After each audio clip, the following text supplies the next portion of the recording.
আসসালামু আলাইকুম, সবাই কেমন আছেন? আশা করি ভালো আছেন। তোমরা তো আগে দেখেছো এখানে আমি আগে অনেকগুলা পর্তুলিকা রোপণ করেছিলাম এবং অনেকগুলা পর্তুলিকা ভরে ভরে ফুল ফুটেছে। কিন্তু আমি অনেক দিন আগে অনেক রোদ আর বৃষ্টি হওয়ার কারণে গাছগুলা নেতিয়ে পড়েছিল। সেজন্য আমি গাছগুলো পিঞ্চিং করে দিয়েছিলাম আর এখন দেখছি নতুন নতুন ফুল হতে শুরু করেছে। আর এই ফুলটা দেখো, যেটা আমি কখনোই রোপণ করিনি, এটা প্রকৃতি থেকে দেওয়া একটা উপহার। এটা হচ্ছে বীজ থেকে হয়েছে। আমার মনে হয় আমার বাগানে একটা পিঙ্ক আর হলুদ কালার টাইপের একটা ফুল আছে, হয়তো সেটার মিশ্রণে এই ফুলটা হয়েছে। আসলে প্রকৃতি নিজে থেকে কিছু উপহার দেয় বাগানীদেরকে।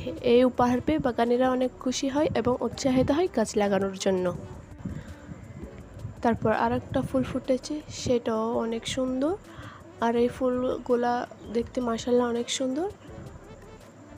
তোমরা ডিফারেন্সটা দেখতে পাচ্ছ, আমি দুটোটাই দেখাচ্ছি।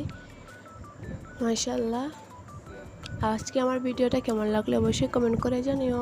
আল্লাহ হাফেজ।